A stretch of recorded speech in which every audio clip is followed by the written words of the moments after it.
ओम शांति। अव्यक्तवाणी 26 मई 1969। संपूर्ण स्नेही की परख। चौथा पॉइंट है, स्नेह की निशानी क्या है? संपूर्ण स्नेही की परख क्या होती है? उनका मुख्य लक्ष्य क्या होता है?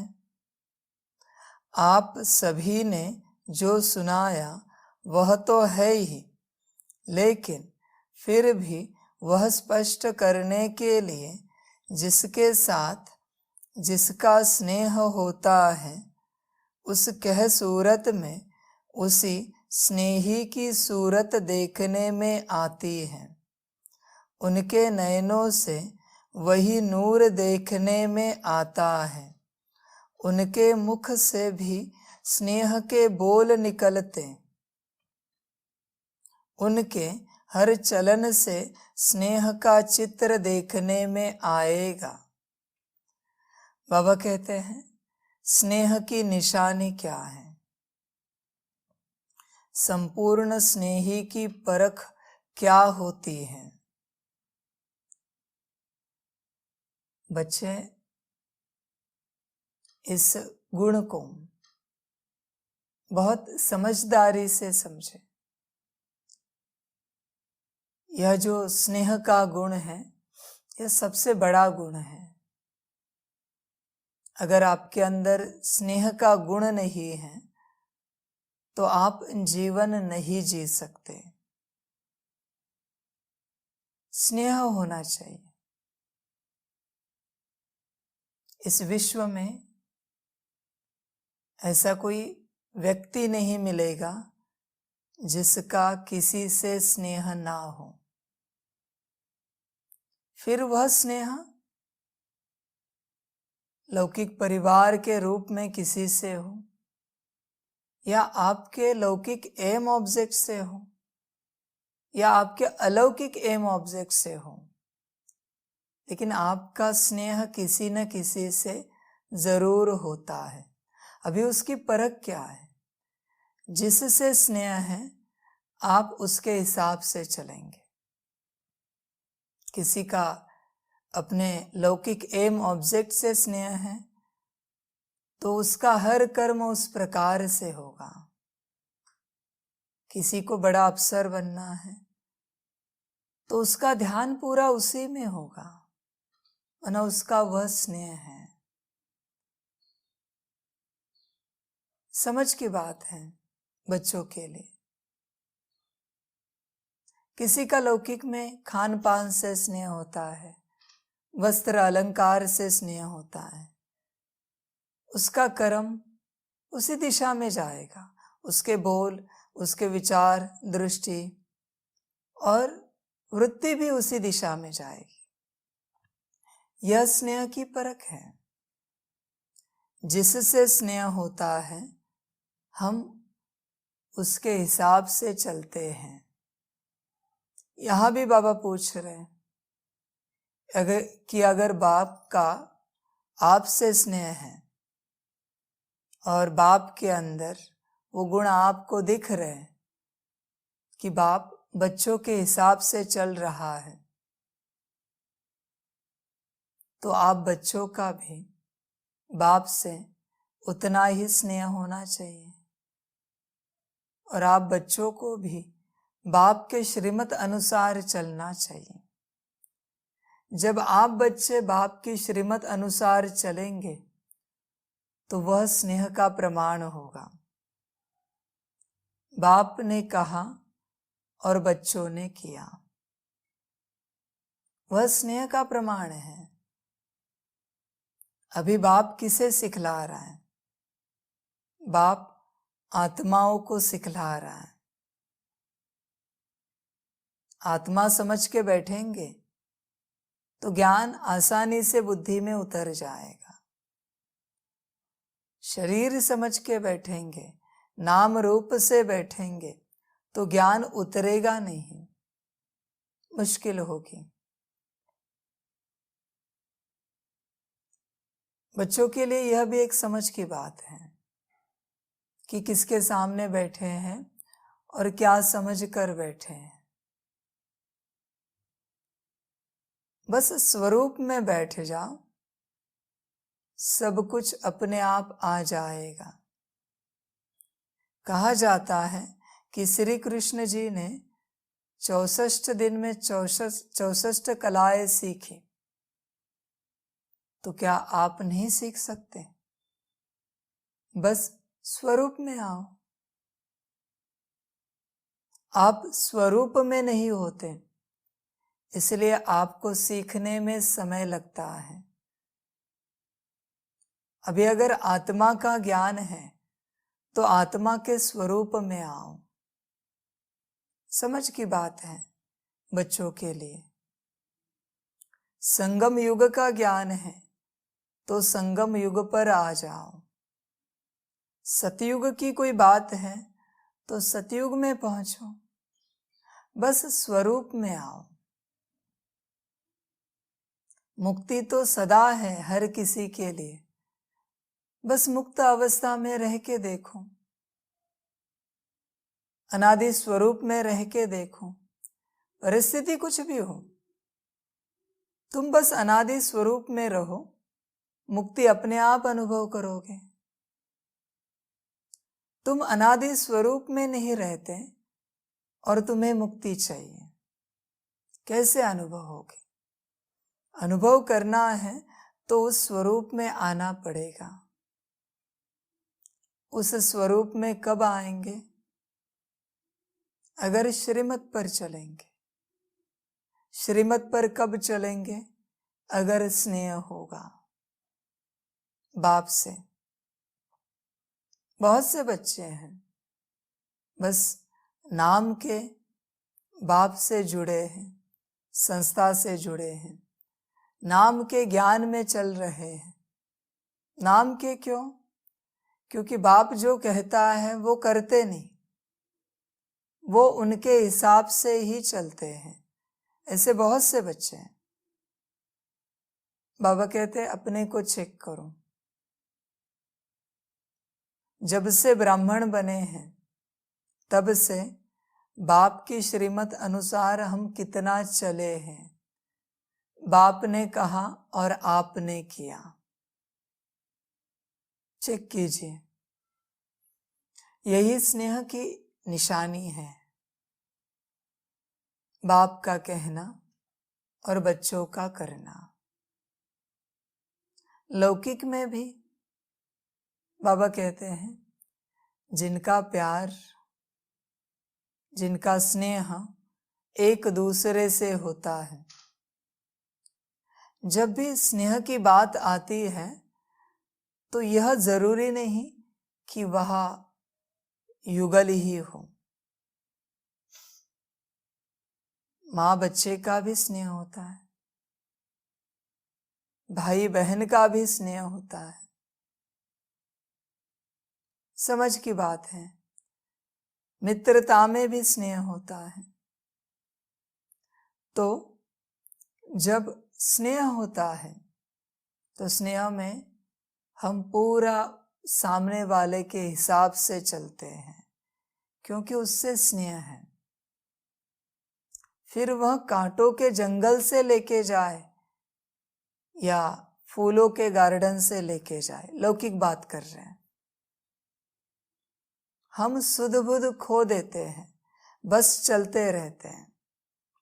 वो जहां से भी लेके जाए, यह स्नेह की निशानी है। समझ है? बाबा कहते हैं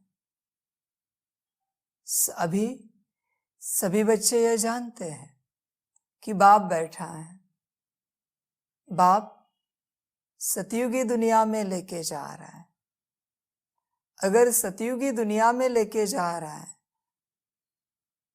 तो फिर श्रीमत को पालन करने में हम पीछे क्यों हो जाते हैं? कभी आगे कभी पीछे, ऐसा क्यों है? समझ की बात है क्या बाप का आप बच्चों से स्नेह कम है? चेक कीजिए। या फिर आपका बाप से स्नेह कम है? दोनों में से एक बात होगी। इसलिए आप बच्चे बाप की श्रीमत अनुसार नहीं चलते। संपूर्ण स्नेही की परख क्या होती है? उनका मुख्य लक्ष्य क्या होता है? बाबा पूछ रहे हैं कि संपूर्ण स्नेही उसकी परख क्या होगी? वह संपूर्ण सरेंडर करेगा, बलिहार जाएगा, न्योछावर हो जाएगा। यह संपूर्ण स्नेही की परख होगी। इसलिए लौकिक रूप में जब किसी का संपूर्ण स्नेह होता है किसी से, अभी यहाँ युगल की बात कर रहे, आशिक माशुक की बात कर रहे, तो वो किसी की बात नहीं सुनते, न अपने माँ बाप की बात सुनते हैं, न किसी की बात सुनते हैं। उन्हें जो करना है वही वो करते हैं, क्योंकि स्नेह का नशा होता है। अभी लौकिक बात के लिए हम कहेंगे स्नेह का भूत सवार होता है। बाबा पूछ रहे हैं, यहां तो आत्मा का कल्याण हो रहा है, तो स्नेह की कमी क्यों है? बाबा ऐसे नहीं कहते कि अपने घर बार को छोड़ो, नहीं, वहां रहो। घर गृहस्थ संभालते बाप को याद करो। बाप की श्रीमत क्या है? बच्चे अपने को आत्मा समझ मुझे बाप को याद करो। अगर कर रहे हैं तो स्नेह है, समझ की बात है। अपने को चेक करो कि आपका बाप से संपूर्ण स्नेह है क्या? चेक करो। उनका मुख्य लक्ष्य क्या होता है? आप सभी ने जो सुनाया वह तो है ही। बच्चों ने जो सुनाया इस प्रकार उस प्रकार, बाबा कहते वो तो है ही, लेकिन फिर भी वह स्पष्ट करने के लिए जिसके साथ जिसका स्नेह होता है उस कह सूरत में उसी स्नेही की सूरत देखने में आती है। उनके हर बोल में वही दिखेंगे। बाबा कहते हैं उनके सूरत में वही दिखेंगे कि इनके ऊपर फलाने का नशा है, उनकी सूरत में दिखेगा। बाबा वही पूछ रहे हैं, आप सभी अपनी सूरत को चेक करो। कभी महसूस होता है सारे दिन भर में कम से कम 1 मिनट के लिए कि आपके ऊपर बाप का नशा है, परमात्मा का नशा है? कभी महसूस होता है? बाबा कहते चलो 24 घंटे को छोड़ो, हम बस 1 मिनट की बात पूछ रहे हैं। कम से कम 1 मिनट के लिए वह नशा दिखता है आपकी सूरत में परमात्मा का? चेक करो। उनके नयनों से वही नूर देखने में आता है। क्या आपकी नयनों से किसी और को यह नूर देखने में आता है कि आपको कुछ मिला है, आपने कुछ पाया है? अपने को अनुभव करो, अपनी खुद की ही चेकिंग करो। इस ज्ञान से आपकी आंखों में क्या दिखाई देता है? चेक करो।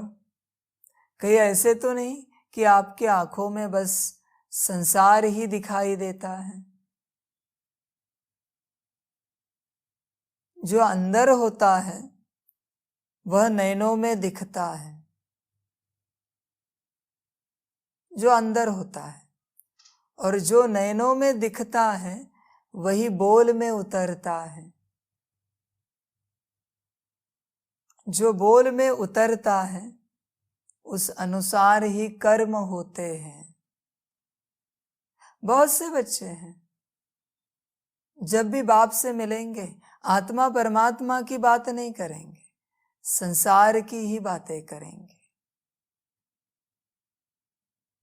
बाबा भी सोचते हैं कि किसके साथ बैठे हैं और क्या बात कर रहे हैं।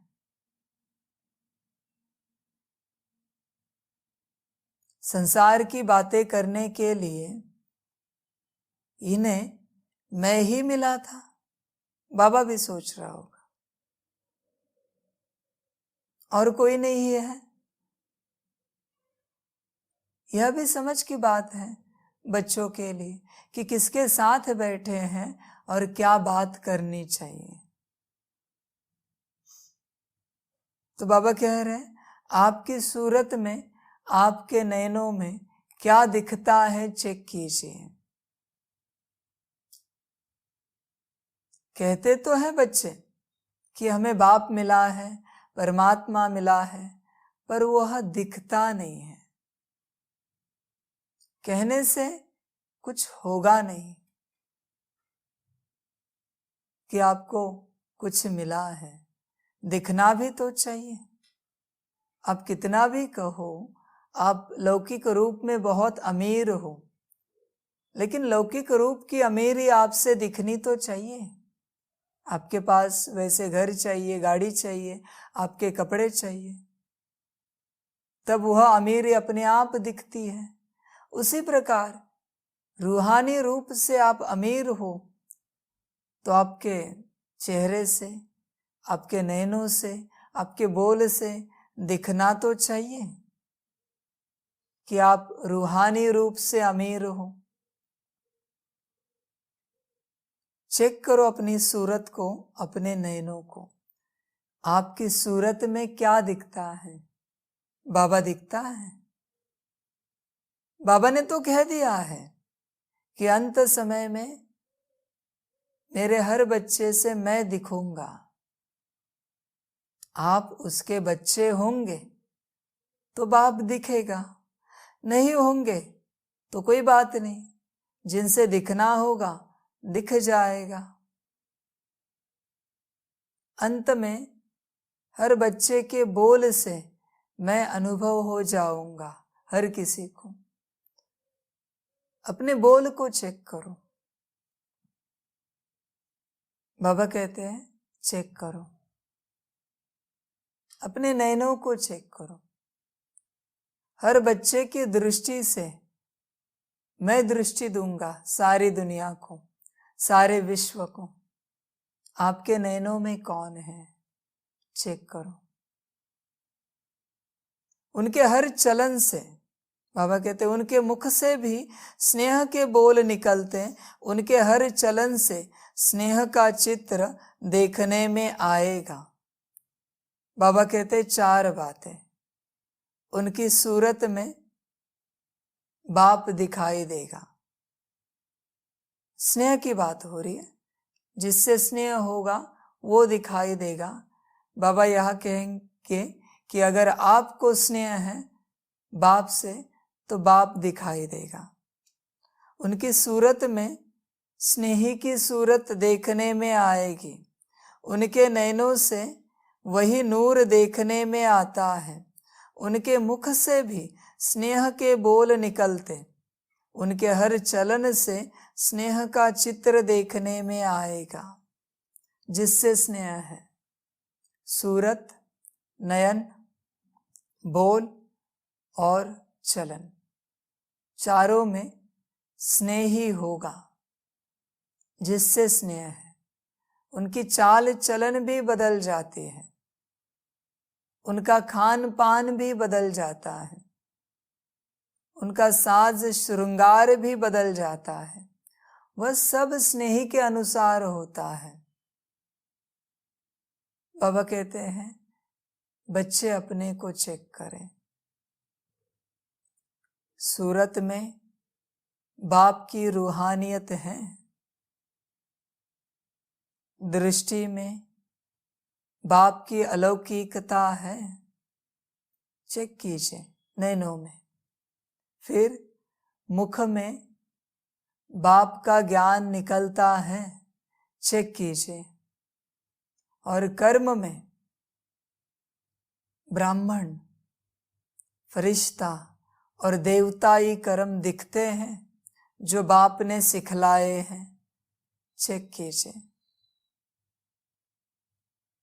बाबा कहते हैं अगर होंगे तो आपका मुझसे स्नेह है।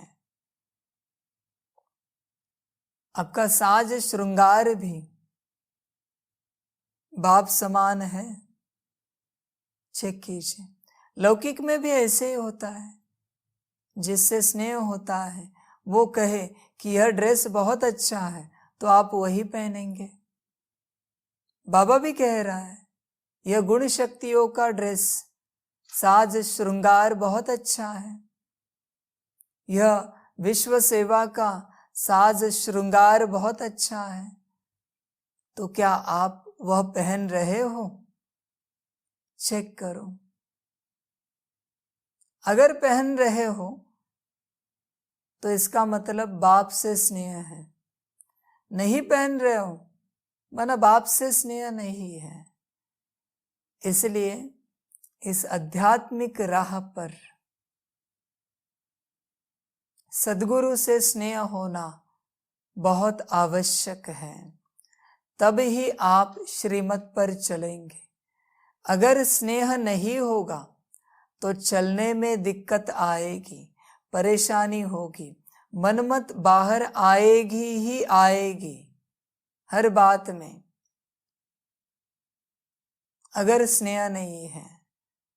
इसलिए पहले अपने स्नेह को चेक करो, आपका बाप से कितना स्नेह है, चेक करो। स्नेह होगा तो आगे बढ़ो, वरना मेहनत करते रहोगे और प्राप्ति कुछ नहीं होगी। इस दुनिया में प्राप्ति भी कहाँ होती है?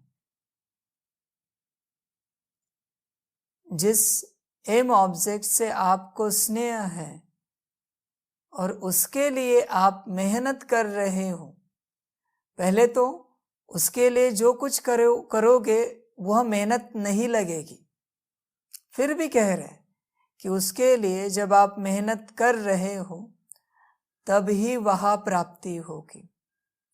अगर स्नेह नहीं है और आप कोई कर्म करने जा रहे हो, आपके भाग्य में असफलता 100% होगी। अगर बिना स्नेह के कोई कर्म करने जाओगे, स्नेह से माना क्या है? दिल से करना। स्नेह से करना माना दिल से करना। आपके दिल ही नहीं है और आप कोई कार्य करने जा रहे हो, सफलता कैसे प्राप्त होगी? बहुत से बच्चे हैं ऊपर ऊपर से करते हैं, दिल होती नहीं और फिर कहते हैं कि प्राप्ति नहीं हुई। कहाँ से प्राप्ति होगी? अंदर से करेंगे तब प्राप्ति होगी, और अंदर से करने के लिए दिल चाहिए, उस बात में स्नेह चाहिए। तो जिस कर्म में आपका स्नेह नहीं है उन कर्मों को मत करो, सफलता नहीं मिलेगी। कोई भी कर्म करना है तो स्नेह से करो, सफलता निश्चित मिलेगी, प्राप्ति निश्चित होगी। भोजन करने का मन नहीं है और आप भोजन करेंगे, पेट भर जाएगा लेकिन भोजन का अनुभव नहीं होगा। समझ की बात है बच्चों के लिए। जहां स्नेह है वही बात करो, कल्याण हो जाएगा। स्नेह में सदा कल्याण है। बच्चे अपने को समझें, अपने को देखें। उनके हर चलन से स्नेह का चित्र देखने में आएगा। उसमें वही स्नेही समाया हुआ होगा, उनमें से स्नेही ही दिखाई देगा। स्नेही माना जिससे स्नेह है। ऐसे नहीं कि स्नेह के लिए कोई व्यक्ति होना चाहिए। यह प्रिंसिपल हर बात के लिए एप्लीकेबल है। आपके लौकिक एम ऑब्जेक्ट के लिए भी है। अगर आपको स्कूल कॉलेज में नंबर 1 आना है तो आपके चाल चलन से दिखता है कि यह बहुत पढ़ाई कर रहे हैं। यह खेलने के समय में भी खेलने में नहीं आते, जब देखो पढ़ते रहते हैं। शायद इन्हें नंबर 1 आना होगा। दिखता है कि आपका पढ़ाई से स्नेह बहुत है। वही बात बाबा कह रहे हैं। बाप से स्नेह होगा तो बाप दिखेगा। बाप की हर शिक्षा आप में दिखेगी। बाप की हर शिक्षा आप में नहीं दिखती तो इससे सिद्ध हो जाता है कि बाप से आपका स्नेह नहीं है। बहुत से बच्चे हैं, कभी कभी बाप सबके सामने कोई बात कहता है और उस बात को भी बच्चे बदल देते हैं। बाप की उस बात को बच्चे बदल देते हैं। बाप एक कहता है, बच्चे दूसरा कहते हैं। सबके सामने भी बाप कहता है ऐसे मत करो, बच्चे वैसे ही करेंगे।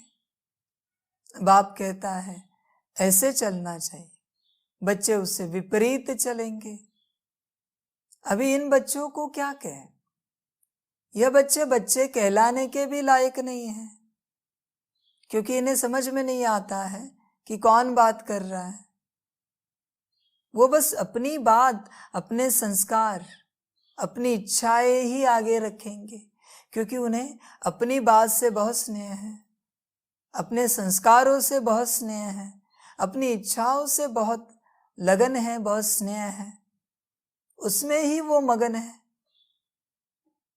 ये भूल गए कि किसके सामने बात कर रहे हैं, सामने कौन बात कर रहा है। ऐसे बच्चे हैं। ये प्रमाण है। देखिए, जिसको जिसमें स्नेह होता है ना, वो वही बातें करता है। किसी को संसार में स्नेह है ना, तो वो बाप के पास बैठकर भी संसार की ही बातें करेंगे। किसी को खान पान में स्नेह है ना, तो बाप से मिलने के बाद ही बाप को वही बात सुनाएंगे। बाबा ये भोजन बनाते हैं, वो भोजन बनाते हैं। किसको घूमने फिरने में स्नेह है तो बाप से मिलकर वही बातें करेंगे। किसको दुनियावी एंटरटेनमेंट में स्नेह है तो बाप से मिलकर वो वही बातें करेंगे। ज्ञान की बातें मुश्किल निकलेगी। जब बाप सामने बैठा है, आप सभी एक दूसरे को परखना। जिसके मुख से जो बातें निकल रही है उसको उससे ही स्नेह है। कोई कोई बच्चे चुप रहते हैं, इसका मतलब ये नहीं कि उन्हें बाप से स्नेह है। उन्हें संसार से स्नेह है, पर बाप की बातें मुख पर नहीं आ रही और संसार की ला नहीं सकते, इसलिए वो चुप बैठे हैं। बाप के साथ बैठे और बाप की बातें मुख में आए तो ही कह सकते हैं बाप से स्नेह है। बाप की बातें माना कौन सी? ज्ञान की बातें, आत्मा परमात्मा ड्रामा की बातें। यह अगर आपके मुख से नहीं निकल रही है तो यह सिद्ध हो जाता है कि आपको संसार से स्नेह है। संसार से स्नेह माना बाप से नफरत। समझने की कोशिश कीजिए। स्नेह एक से ही होता है, या तो संसार से या फिर बाप से। आप ये नहीं कह सकते कि हमें संसार से भी स्नेह है और बाप से भी स्नेह है। यह आपकी गलतफहमी है। स्नेह हमेशा एक से ही होता है, संपूर्ण स्नेह। स्नेह अनेकों से नहीं होता। समझ की बात है। वह एम ऑब्जेक्ट से होगा, बाप से होगा, आपके कर्मों से होगा, आपके कार्य से होगा, लेकिन आपका स्नेह एक ही जगह होगा और वही आपकी कोर एनर्जी होगी जहां आपका स्नेह है। जिसका बाप से स्नेह है ना, उसके नयनों में भी बाप दिखाई देगा, शीतलता दिखाई देगी, उनके मुख से बाप ही निकलेगा। आत्मा परमात्मा की ही बातें निकलेगी, ड्रामा की ही बातें निकलेंगी, सतयुग संगम युग की ही बातें निकलेंगी, 5 स्वरूपों की ही बातें निकलेंगी। कोई आए और बाबा को कहे, बाबा इस संसार का क्या करना है, कैसे करना है, समझ जाओ वो संसारी है। संसार की बात आपको बाप के सामने कहने की आवश्यकता नहीं है, क्योंकि यह संसार उसी ने बनाया है। सारे दुनिया की संसार की बातें वो जानता है और आपके संसार की भी बातें वो जानता है, पर आप नहीं जानते हो कि आप किसके सामने संसार की बातें कर रहे हो। जिसने संसार बनाया उसके सामने आप संसार की बातें कर रहे हो, शोभा नहीं देगा, क्योंकि वो संसार के कण कण को जानता है। उसके सामने आप वो बातें करो जो आपको पता नहीं है, जो आप जानने के लिए उसके पास आए हो। अब बच्चों को भी वो समझ होनी चाहिए कि कोई संसार की बातें बाप से करे तो उनको चुप कराना चाहिए।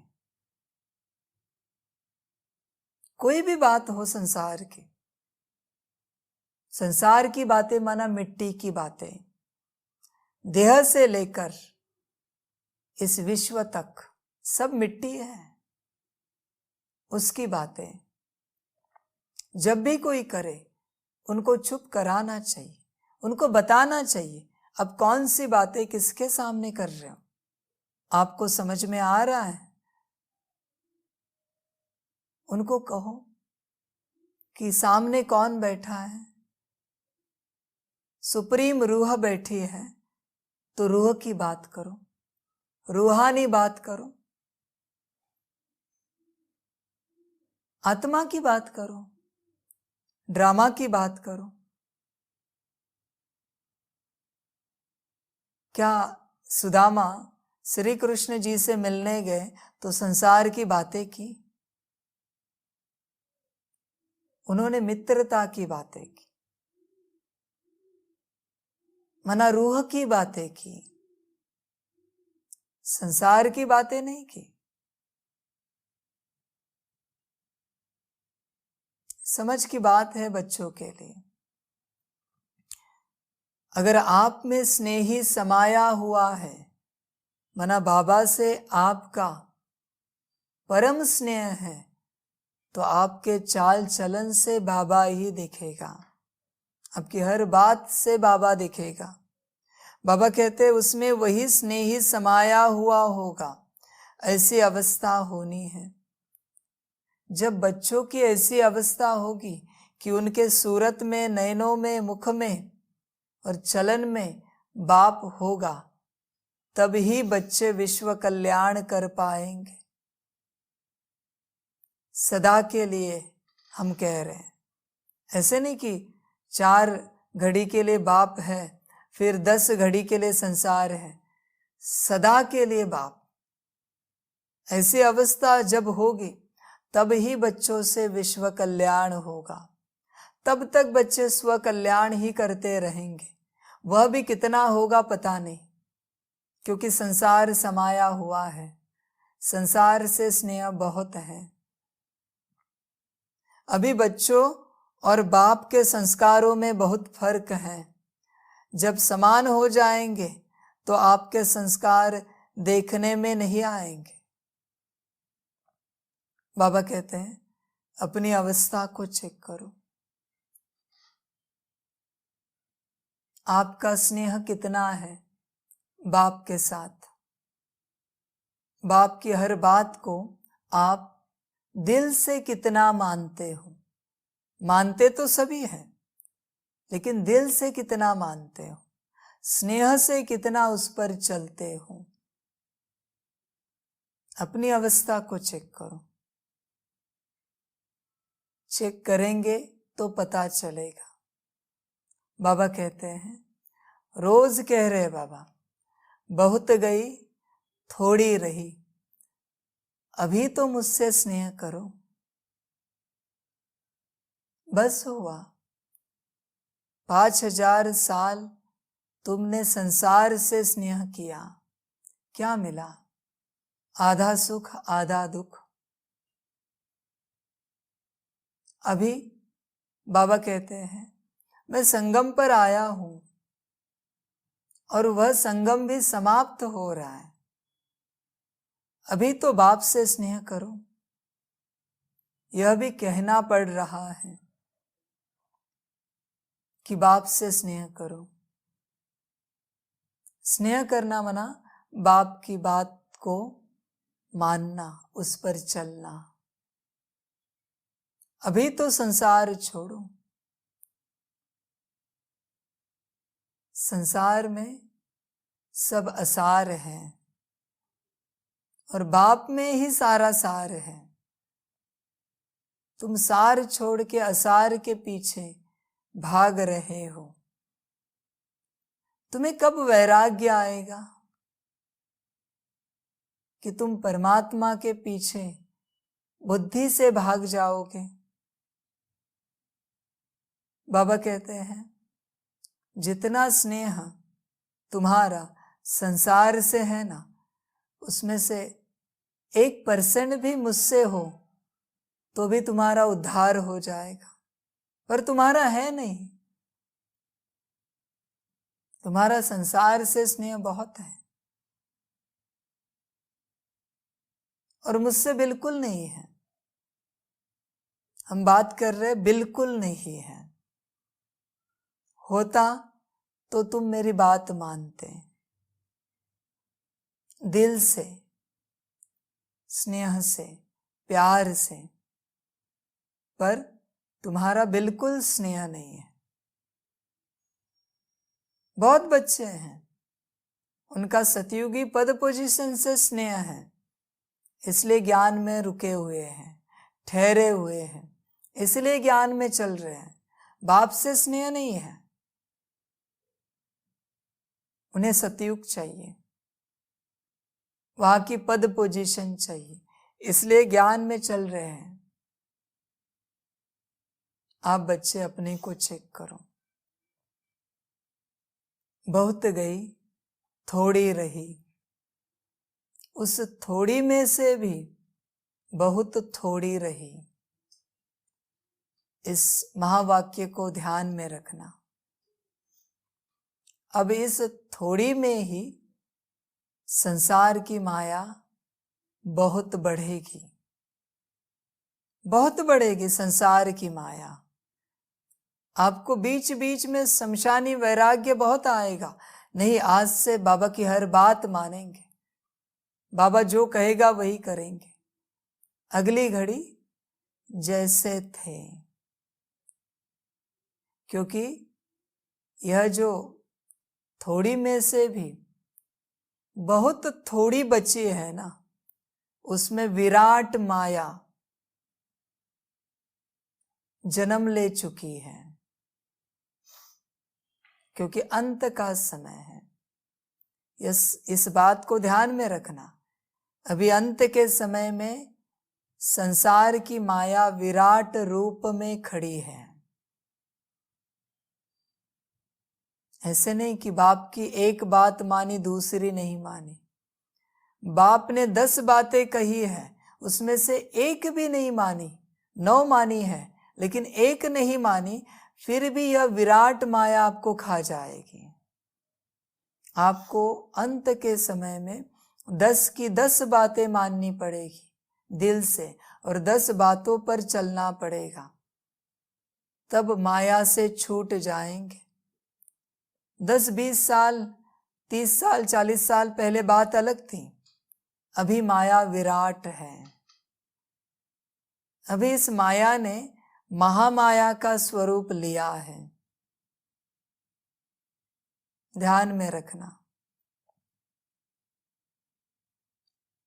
आपको 1.1% भी लगाव होगा ना किसी बात से, वो आपको 100% निगल जाएगी। आपको अभी 100% लगाव बाप से ही लगाना पड़ेगा, तब आप बच पाएंगे, इस संसार से निकल पाएंगे। इसलिए बाबा कहता है, कुछ भी करो पर इच्छा मात्रम अविद्या बनो। पूरी रीति बस मैं और मेरा बाबा, तब आप बच पाओगे। बस मैं और मेरा बाबा। अभी बचने का और कोई उपाय नहीं है। सदा ध्यान में रहे कि मैं और मेरा बाबा। अच्छा, ओम शांति। सभी बच्चों को बाप की पदम गुणा, याद, प्यार, गुड मॉर्निंग और नमस्ते। सदा खुश रहना, मौज में रहना, और मैं और मेरा बाबा इसी बात में, इसी याद में सदा खोए हुए रहना। बस बाप और मैं, और कुछ नहीं। संसार के जो कर्म आपसे होने हैं, जिस समय पर होने हैं, हो जाएंगे। आज से संसार को बुद्धि से भूल जाओ, और बुद्धि में 24 घंटा बाप याद रहे। संसार को भूल जाओ, हर बात को भूल जाओ। जो बच्चे ब्राह्मण बन के आए हैं संगम युग में, उन्होंने ज्ञान, योग, धारणा, सेवा को भी संसार बना लिया है। सेवा तो बहुत बड़ा संसार बन गया है सबका। अभी इस सेवा को भी भूल जाओ। बाप को आपसे जब जो सेवा करनी होगी करेगा। बाप को आपको जिस समय में जो ज्ञान देना होगा दे देगा। जिस प्रकार का योग लगाना होगा, करना होगा आपसे, बाप करेगा। जो धारणाएं बाप को करनी होगी बाप करेगा। आप बस इसमें रहना, मैं और मेरा बाबा। बस आपके लिए एक ही श्रीमत है, आपकी एक ही धारणा है कि मैं और मेरा बाबा। तभी उद्धार होगा स्वयं का और विश्व का। अच्छा, ओम शांति।